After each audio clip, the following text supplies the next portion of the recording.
Hey guys, welcome to Hush Performance. I appreciate you checking out our channel. If you're new or if you are a current subscriber, I appreciate you coming in. I think over the last couple of videos we're just trying to figure out exactly what our channel is, and I believe because I can't vlog all of the time that we are more of a maybe of a how-to or an educational channel as of right now. So we're going to be working on a swap we got here. This is 96 Honda Accord, and we're going to do an auto to 5-speed conversion right into it.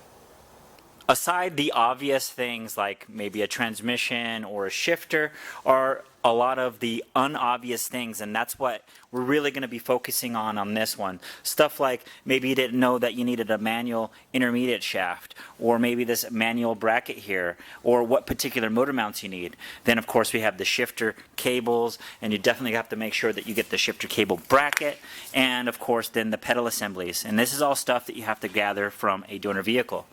This engine right here, this customer sourced off of a guy, one of my friends actually, who pulled this out of his 94 Honda Accord wagon and did an H22 swap into his car.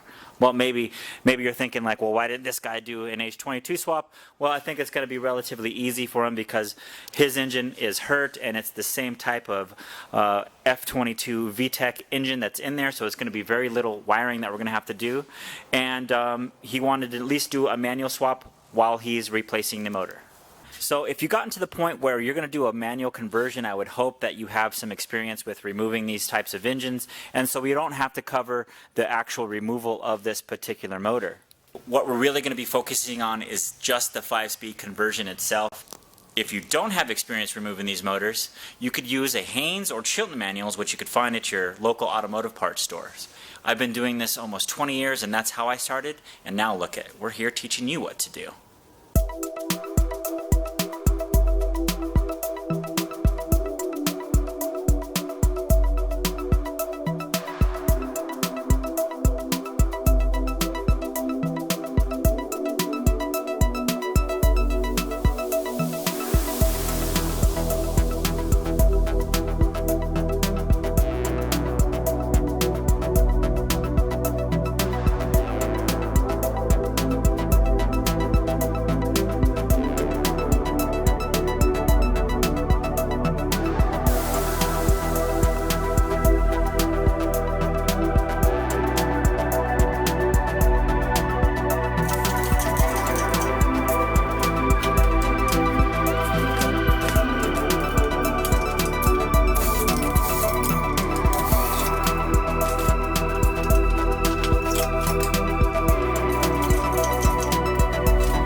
The engine's out. Now we can go over and compare what we're going to be swapping over from one engine to the other, and then we can go over the vehicle to see what we're going to be changing in there also.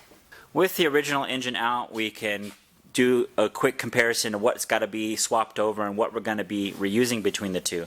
This one was our donor motor, and it was pretty dirty when it came in, and so I took the liberty of washing it down as best as I could. It does definitely look a lot better than it did. It looks similar to this one.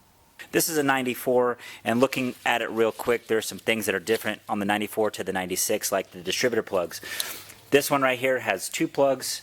This one over here has a single plug, but it still has an internal coil. But we're going to swap this distributor over onto this engine. One thing that is common with most swaps of this generation, the OBD1 era, is generally speaking, the engine harness that came off of that chassis is going to be reused on the new engine. And in this case, we're going to be doing that. So when we're swapping over distributors, that's really what we're more focusing on, is keeping the electronics the same. That's going to simplify our swap later on down the road. There are some other things that are going to be left undone, like the automatic solenoid plugs here. We actually don't have to do anything with these. We could leave these just like that, just open. Doesn't require that you have to loop these back together. But if you wanted a clean install and make this look like it was an OEM 5-speed, then you certainly could open the loom and solder those back, or actually just pull the pin all the way out the entire loom. That is going to be up to you, but is not necessary. We're going to be reusing this harness, so I'm going to pull this off of the engine. I'm going to give it a good cleaning just like I did the motor, and then we're going to string it onto the engine before it goes in. This is the time that you want to do that. Putting the engine harness in afterwards is going to be difficult. So if you wanted to open the loom and take those plugs out for a clean look, now's the time to do it. Then put it on the motor and then drop it into the bay. Alright, we're back. It's been a few days. We have the engine harness clean, and while we had the engine out, we went ahead and took care of some stuff here, and there are some other things inside the bay that we wanted to address. Coming very close and very soon is the parts list. As mentioned before, pulling the engine out is not necessary to do in auto to 5-speed. You could have left the engine in place and just drop the transmission, add the stuff, but getting to the other things would be difficult if that's something that you needed to do. Like we noticed, this rear motor mount here was damaged and completely broken. The mount over here was broken, and then the mount over here was also broken. Also a good thing to keep in mind on the CD5s is the fuel filter. Look where it's at, like right here underneath the brake booster and master cylinder. It is very difficult to get to, especially when the motor's in here. The first time I had to replace this, I cussed quite a few bit at times, so we're going to go ahead and replace that also. Again, this doesn't have much to do with the auto to 5-speed, but since we can, we're going to. The timing belt and water pump, cam seals, oil pump seal, balance shaft seal, we are going to crack open that transmission to replace the rear main seal. Those are among the things that we're going to be replacing before this engine goes back in. And a clutch is one of the many things you're going to need for your 5-speed conversion, and so now we got the parts laid out here. We just go over it. So yes, you'll do need a clutch and a flywheel for the Accord, but if you didn't know, the H22 flywheel and clutches are the same. So you definitely want to make sure to grab the pressure plate bolts and the flywheel bolts as well when you do this. Another thing that could be obvious to you would be the transmission. Yes, of course, if you're doing a 5-speed conversion, you're going to need a 5-speed transmission. And here we got one. Now this is the transmission that belonged on this particular engine, so it is Accord based. But if you didn't already know, the H22 transmission will bolt directly on this block also. That means you're going to have super close gear ratios, and even if you weren't putting H22 in the car, you're going to use the F22. It'll definitely wake that motor up. We just so happen to have an H22 with a transmission, and if it was our car, that transmission would be going on there. Many Japanese version H22s come with LSD. So let's say you wanted to just do a 5-speed conversion in your Accord using the stock motor, and you just wanted to wake it up a little bit. I mean, the 5-speed is going to make a huge improvement on the performance as it is, and if you wanted to get an H22, it would be that much better. It will bolt directly on there. That's what I would do if I decided I was going to keep the stock motor. Moving on, well, you'll definitely need the 5-speed starter as well. And how about mounting it? We are going to be able to reuse the driver's side motor mount. We are going to be able to reuse the rear motor mount. This right here is the automatic rear T-bracket. You can reuse this. This has the exact same part number as the manual. Actually, because I wanted to confirm that, I went on HondaPartsUnlimited.com and I was able to cross-reference the part between a manual and automatic, and it's the same part number. It's discontinued, so you can't even get one new if you wanted. Now, the transmission bracket itself is specific to the manual. Boom, off our donor car, we made sure to grab this mount. This right here is our brand new urethane mount. This is a factory replacement. We decided to get new because the one off of the donor car was busted up, and we're in here right now. And these things are almost 30 years old, the vehicles that is. And you know, the rubber's going to be worn out, so this is a good opportunity. Next in line right here is going to be the axles. Now, this right here is the driver's side axle, and this is the intermediate shaft. This is specific to the manual F and H series. You will have to have this. The automatic will come with this super long single axle. Now the passenger side axle we're going to keep. That one will actually work for us and we don't have to replace it, and the axle that was on here had been replaced previously. Now we're getting into the shift components. This right here came out of a donor car. You're going to pull it from this specific chassis. You're looking for a manual. You're going to get the whole cable set. This right here is something that you need to make sure that it's on your transmission. This bracket you're going to need, it will bolt onto the transmission, and then that's what holds the cables so that it can actually attach to the transmission. When this customer purchased this transmission, it was missing this. I was well aware of that. It's one of the first things I looked for. It's kind of a rookie mistake. They unbolt it and then it gets thrown and tossed away. But off our donor car out at the junkyard, I made sure to grab it, and there we go. There are also the things that you want to grab here are those clips that hold the cables on too. So often those will be missing when you're sourcing a transmission on its own. The grommet here, which will actually bolt directly onto underneath the vehicle, and once we go to put these on, you'll see how that's going to work. So we grab the whole shift unit itself. Here it goes, and we made sure to grab all the hardware. So just like I was telling you, all the clips here that you're going to want. So pretty much everything that you want bolt from here, just keep. Most of the time, the junkyards aren't charging you extra for this stuff, so go ahead and grab it. We grab things like the intermediate shaft bolts. See, yes, these are important. It has a special shoulder there, and that's for alignment. And we also have the washers here that are specific to mounting this onto the transmission. So this is what retains the cables on there. And next we have the pedals. When you go inside the car, you'll see that there's two pedals. There's the gas and the big long one. And some may think that, oh, all I have to do is just add a clutch pedal, but that's not true. All right, so this pedal right here is going to interfere with the clutch pedal, so you end up having to replace this whole set here.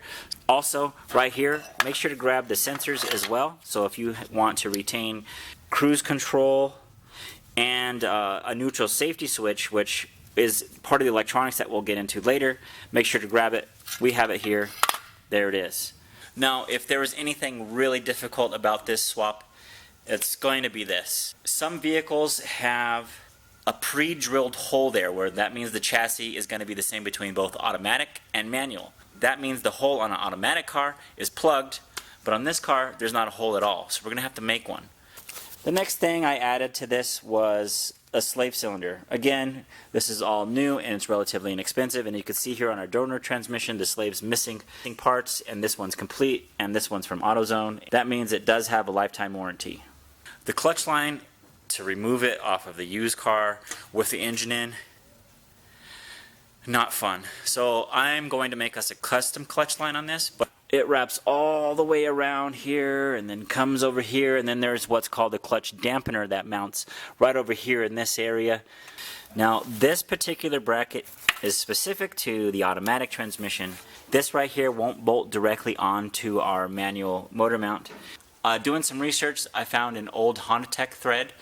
In that thread, the guy does the swap using this bracket and just re-drilled holes to align with the new motor mount. We're going to do that in this case.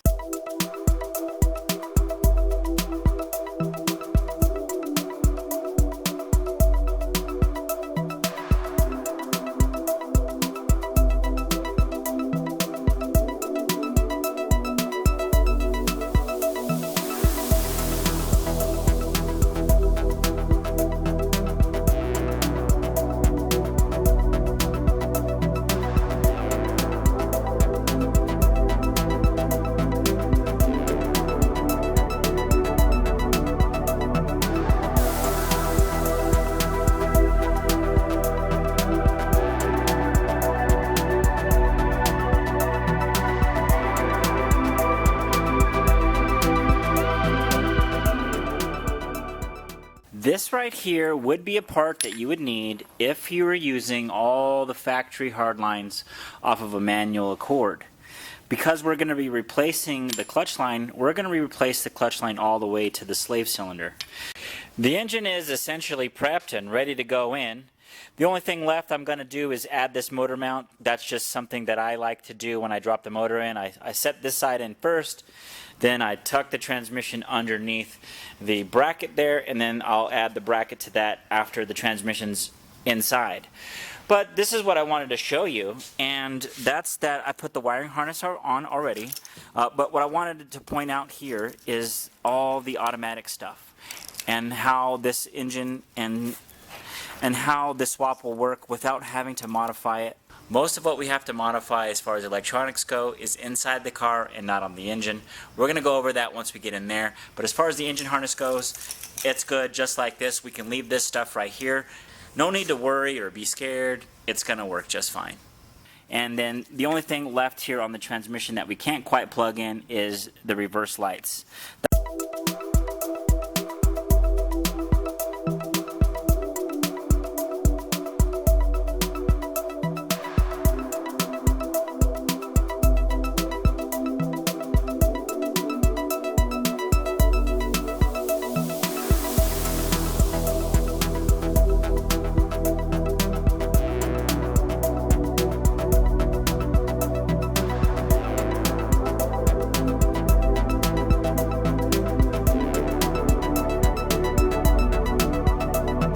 As I had mentioned before, I like to start on the driver's side motor mount first, and then I like to let the engine hang down.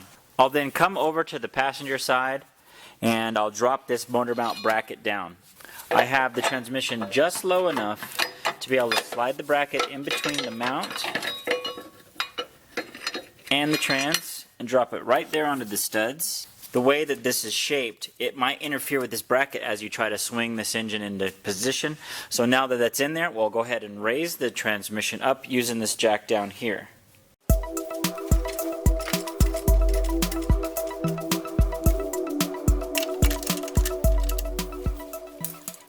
Now this is the part that's going to take a little bit of brain power.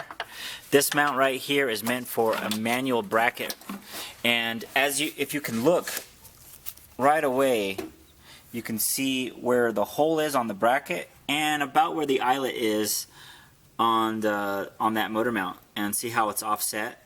So we're going to be just drilling straight through here, and from the looks of it, it looks like it's going to be somewhere around here. So what I think we'll do is we'll mark it, drill a hole, then pull this bracket back out, and then drill all the way through the other side. Before we even do that, we're going to position the engine to where it's level, and just looking at it right there looks like it could be just right, but to make sure, we'll just do a little trick that I learned from Hossport. So what they end up doing is set the motor in the bay and I don't know, put it at like kind of the height that they think it needs to be. Then they'll actually just lay a level right over it. Well, this level had broken and it's not going to work, but I have this great level app by Stanley right here on my phone. And so I set it on the valve cover, and let's see if it'll let it, there we go. Alright, and we're pretty close. So what I'm going to do is I'm going to drop the transmission side until we're at 0. Right on. There we go. So our engine should be at about the height that we want it. Now that's of course assuming that the car is level, which we did. And now that the engine's level, I think we're ready to mark where our hole should be.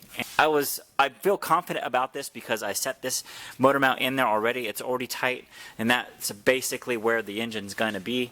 And this mount fits really nice inside the hole there, so that means the yaw of this is correct. So as I was getting ready to make these holes in this bracket, like I was telling you, and I was pretty confident that the engine was in place and this rear T-bracket was going to move up into position, no problem. Well, I second guessed myself, and I was like, you know what, that's not very smart of me. I should confirm. And when I went over here, indeed the hole was misaligned. And that could mean that this hole that I drill for the bracket could be misaligned also. And so what I decided to do, on top of already tightening the mount over there, I went ahead and put a bolt through here, and I'm going to go ahead and tighten it all the way through. So to make sure that we got it in the correct position, I'm going to go ahead and put this mount on here. Now you can use the automatic stuff that was on here, the automatic original motor mount that was there. We took this one off because it was also broken and we had to replace it. And then the bracket here that went on the original engine can be reused.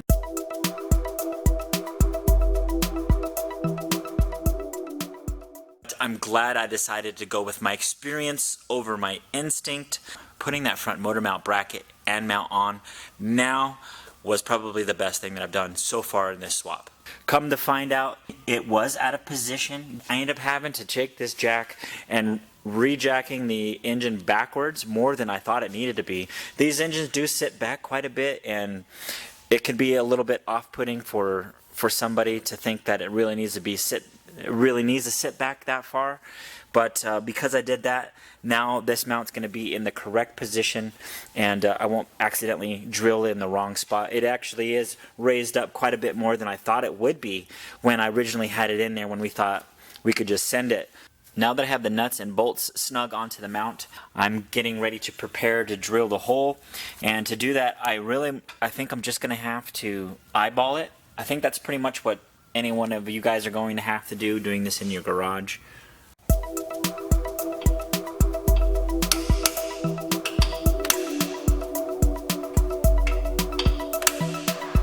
I started off with a punch to keep my drill bit from walking. This mount is pretty thick. Looks like it's layered twice, and if I had to guess, it's going to be just like that on both sides.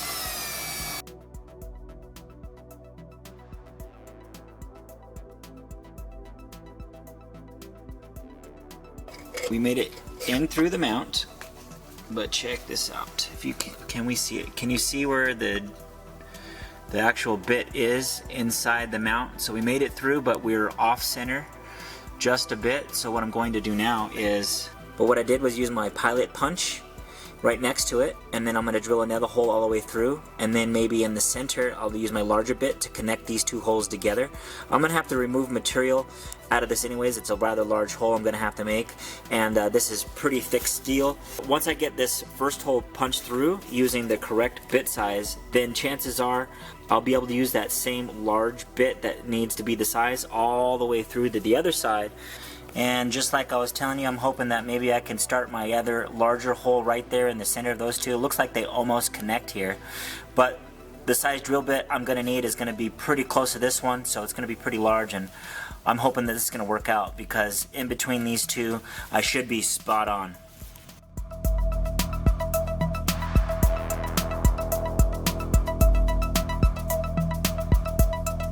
We're spot on. It worked out just great.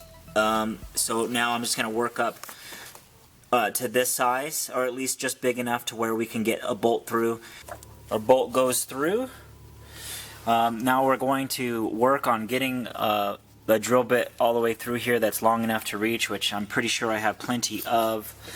You can see that this hole right here is pretty close to the original mount hole, and that's something that we can address here soon. You know, I might be able to just weld this closed. That will give it some strength there and keep this little space here from getting too weak and cracking open. That mount right there is discontinued, new from Honda. Other chassis like EG and DC, that was something that we would do regularly. If we were doing an auto to 5-speed, we'd be able to buy that manual bracket straight from Honda, take off the old one, put the new one in place. We wouldn't have to deal with anything that we're dealing with now.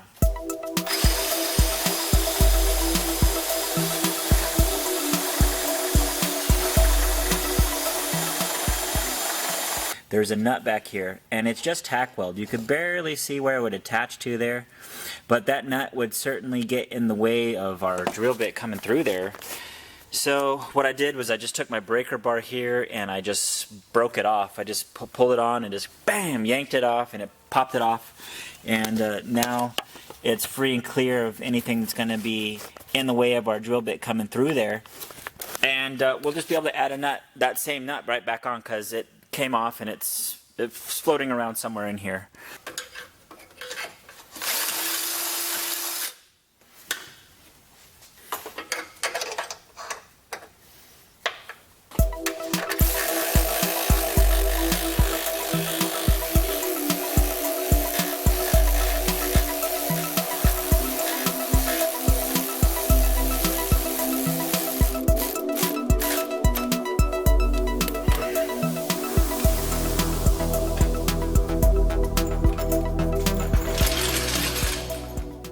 It's hanging under its own weight now. Oh, man, it's starting to look good. It's starting to look like it belongs in there. What do you think? We set up the leveler, and look where we're at. Oh my goodness, look at that. That's hanging under its own weight. That's pretty good, right? So that's why we took all the time that we did to make sure that it's in place like it needed to be. I made sure to put all these mounts in first, tightened everything up.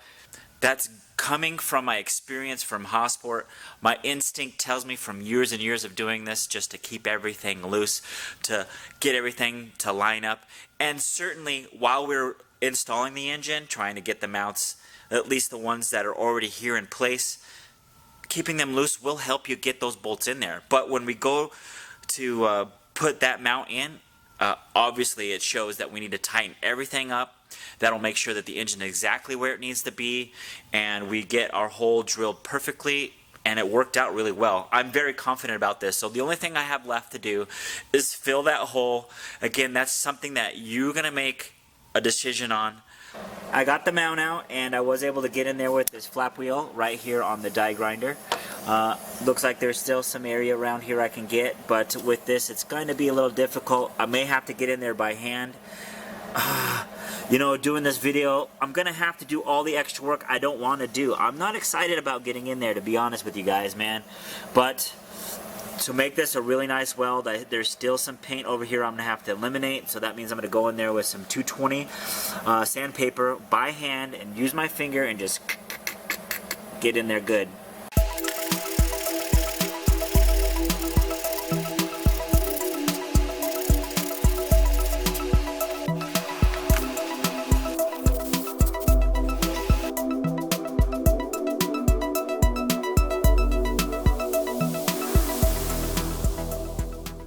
We got our hole welded up there and up until our new hole there.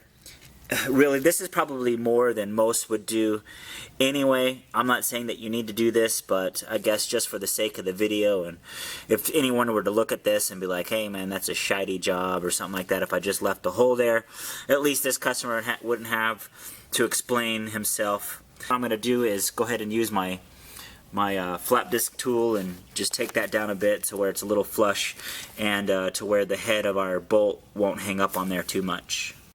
Alright, we sanded it down, we grinded it down, we polished it down with our flap disc. Look at it now.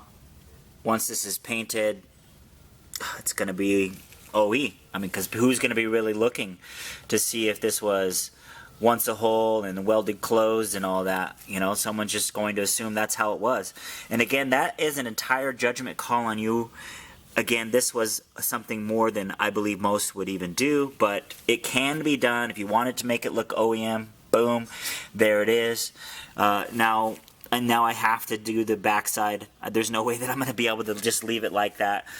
Pretty much the same result. It does look taller than it really does in real life, but it's closed now, and I'm gonna feel a lot more confident. And I don't know the word I'm looking for really. I just maybe proud, right?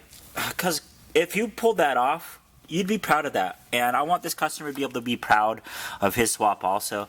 So I'm gonna go ahead and show you the process, at least the tools that I use to grind that down.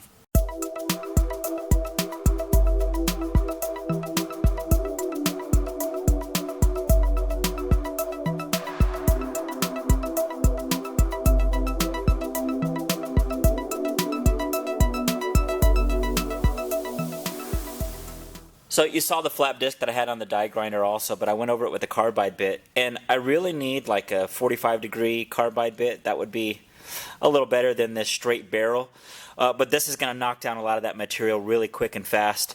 And if you try just to sand it down with the flap disc, you're going to burn through this pretty quick. You could see how the flap disc really polishes it up pretty good. There is a little bit of high spot right here. If I wanted to get crazy with it, I could take it down a little bit more, but I think I'm okay with it. Looks like there's a little bit of slag that fell inside this hole here, so I'm just going to take my drill bit through the front side here and knock it out back there, drill it out a little bit more open and smooth.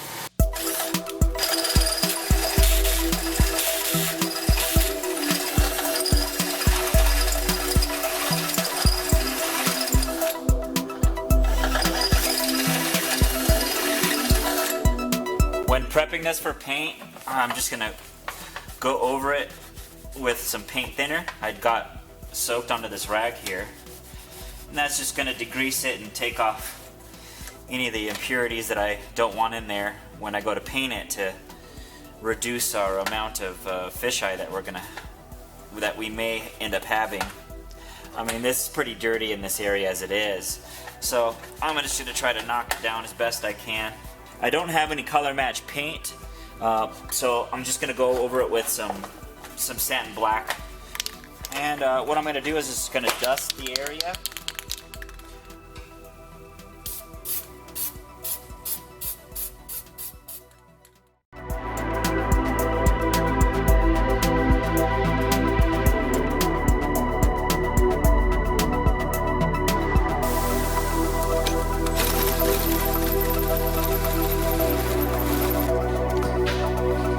Looks like it's doing all the things.